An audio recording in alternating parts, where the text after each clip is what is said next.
প্রবীর, দলে কি বার্তা দেন তৃণমূল নেত্রী সেদিকে সবাই তাকিয়ে রয়েছেন। বেশ কিছু বিষয় সামনে তো এসেছে, লোকসভা নির্বাচনের আগে হোক বা পরে হোক। প্রশাসনিক স্তরেও তৃণমূল নেত্রী একাধিক পদক্ষেপ নিয়েছেন, যেখানে দলের একাধিক দায়িত্বপ্রাপ্ত লোকজন, জনপ্রতিনিধিকে তিনি বারবার হুঁশিয়ারিও দিয়েছেন। এই সমস্ত বিষয়গুলো কি উঠে আসতে পারে এই মঞ্চে?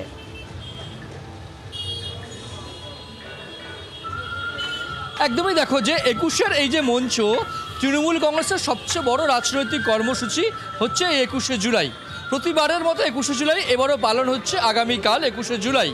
এবং এবারে যে তাৎপর্য রয়েছে যে লোকসভা নির্বাচনে 29টি আসন, 4টে বাই ইলেকশনে জয়, বিজেপির 3টে আসন বাই ইলেকশনে ছিনিয়ে নিয়েছে তৃণমূল কংগ্রেস। এই অবস্থায় দাঁড়িয়েও মমতা বন্দ্যোপাধ্যায় যেটা বারবার বার্তা দেওয়ার চেষ্টা করেছেন যে আত্মতুষ্টির কোনো জায়গা নেই, তার সবচেয়ে বড় কারণ হচ্ছে 2026-এর বিধানসভা নির্বাচন।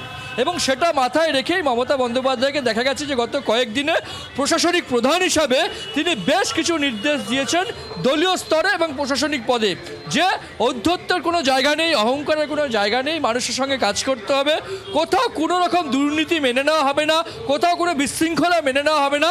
ইতিমধ্যেই মমতা বন্দ্যোপাধ্যায় দলনেত্রী হিসাবে বার্তা দিয়েছেন, প্রশাসনিক প্রধান হিসাবে বার্তা দিয়েছেন।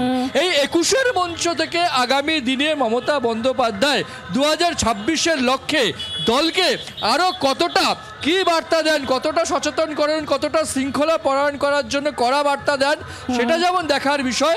পাশাপাশি রাজ্য রাজনীতি তো বটেই, জাতীয় রাজনীতিতে তৃণমূল কংগ্রেসের ভূমিকা কি হবে? কারণ তুমি জানো যে ইন্ডিয়া জোটের অন্যতম বড় শরিক হচ্ছে তৃণমূল কংগ্রেস।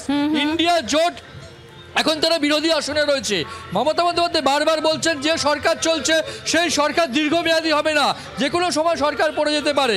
এই অবস্থায় দাঁড়িয়ে জাতীয় রাজনীতির ক্ষেত্রে আগামীকাল মমতা বন্দ্যোপাধ্যায় বা অভিষেক বন্দ্যোপাধ্যায়রা কি বার্তা দেন শোনার জন্য কিন্তু তৃণমূল কংগ্রেস কর্মী সমর্থকরা মুখিয়ে রয়েছে। একেবারে অনেক ধন্যবাদ প্রবীর, আমাদের প্রতিনিধি সরাসরি ছিলেন আমাদের সঙ্গে।